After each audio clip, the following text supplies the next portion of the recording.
Susan Sun Nunamaker with sunisthefuture.net, and we are on the third day of the convention at Philadelphia, otherwise known as the Pennsylvania Convention Center, with Julia Hamm, who is the President and CEO of SEPA. And we're very fortunate to have her with us. First of all, Julia, Ms. Hamm, tell us, you have been with SEPA for quite a few years. How many years have you been with SEPA? Well, the organization was formed originally in 1992, although back then it was named the Utility Photovoltaic Group. We changed our name to the Solar Electric Power Association in 2000. So I joined the organization originally in 99, and I was there for a few years running some programs, left for a couple of years, and then came back to run the organization in 2004. Oh, what would be the objective of what SEPA and your personally would like to see accomplished? Sure. So we are a very unique organization in that we have a utility-specific mission. So we are focused on helping the traditional power sector, electric utilities, integrate more solar into their energy portfolios. And we do that through a number of ways, largely through education and research. We don't do any lobbying or any direct advocacy, but rather we work with our utility members across the country and some international to help them learn from one another's experiences running solar programs and doing solar projects. And then we also have another more than 500 members who are solar companies throughout the value chain, many government agencies and other organizations that have an interest in the solar space. So first we help our utility members learn from one another.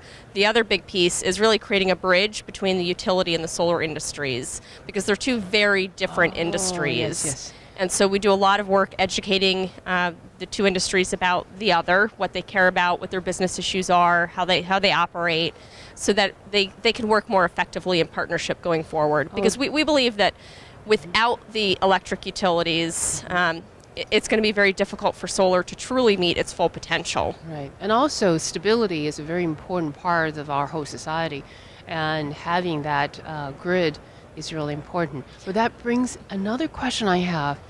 In the past 2 days, I have heard quite a few people talking about what, let's say, both Germany and Hawaii have accomplished through their individual utility power companies. And I was wondering if it's something that SEPA or you or any of the power company here in the U.S. will be thinking, maybe organizing a consortium of all the power companies here in the U.S. to possibly learn from what Germany or Hawaii have already accomplished. Yep. So that's actually part of what SEPA does. We have, since 2008, taken a group of utilities in the U.S. abroad. We've been to Germany, we've been to Spain, we've been to Japan, we've been to Italy, and then back to Germany again, to bring the U.S. utilities abroad to understand what's happened in those countries, how have the electric utilities been able to adapt as solar penetrations have increased in those countries. So that is an important part of what we do as well. Oh, and that would be wonderful. I think collaboration and learning from one another is a really important step in all of this process. Yeah, and that actually makes me think of another important thing for your viewers. One of the things specific to the trade shows, we're here at PV America, but obviously also SEPA and SEIA co-own Solar Power International. And we recently have formed Solar Power International has formed an alliance with the Solar Expo Show, which is a big show in Italy, and SNEC, which is Shanghai New Energy Conference in China. And so those are three of the largest solar trade shows in the world. Which month are they going to be in? Well, so basically what's happened is these three existing shows, Solar Power International, Solar Expo, and SNEC, have formed what we're calling the Global Solar Alliance. And so we'll work to help each other promote our shows across the world. But one exciting thing that we're doing in conjunction with Solar Expo in Milan in the spring is we're hosting a Global Solar Summit. And it's exactly what you're talking about in terms of international exchange.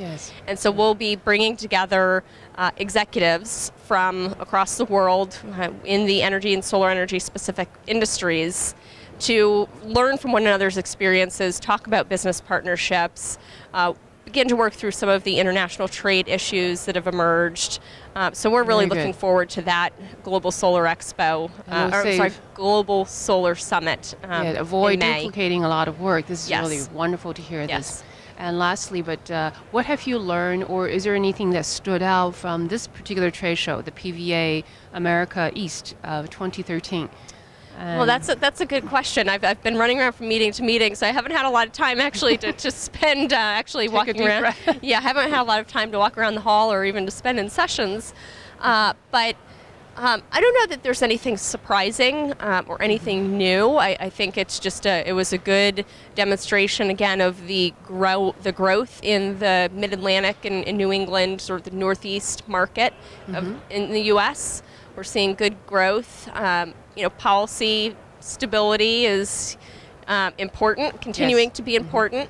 But I think we're seeing some good things happening. For example, in New York, Governor Cuomo has some great work going on that hopefully will really help the New York market pick up.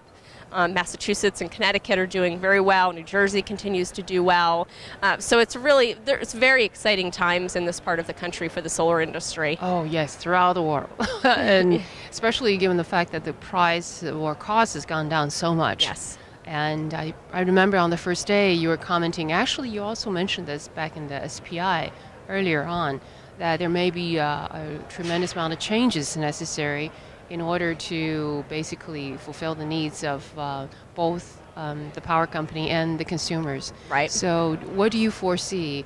Or do you think that there will be a lot of activities on consumer component to try to learn as much as about the industry, or is there anything else you can Well, suggest? I think on not so much on the consumers are going to continue to adopt solar at a very rapid pace. That there's no doubt about that. And the traditional power companies, the electric utilities, they're really beginning to understand how fast that adoption curve is going up. And so, what that means is there are going to need to be changes in the long term to regulatory structures, which is a state-by-state issue. So it's going to take a long time to work through many of those issues. But the regulatory structure, the utility industry is very heavily regulated in most parts of the country. And that regulatory framework was designed for, a structure where there are big power plants and it's one-way power flow delivering electricity to the customer. And that's changing now with distributed PV becoming so prevalent and other distributed resources as well. And so we're really seeing a changing nature of the grid, and the regulatory framework and policy is going to need to adjust over time to do that. But again, it's not an easy process. It's going to take a long time to figure out what that should look like. And so we just have to keep working at it. Yes, keep working at it. And finally, would you like to mention the SEPA once again, how to have any organization or individual to contact SEPA? Yeah, sure. Our membership is open to any business or organization, but really the companies that are most important to our membership are those that really care about our mission, those that understand the importance of helping the electric utilities understand the technology, understand the value, and doing increasing costs.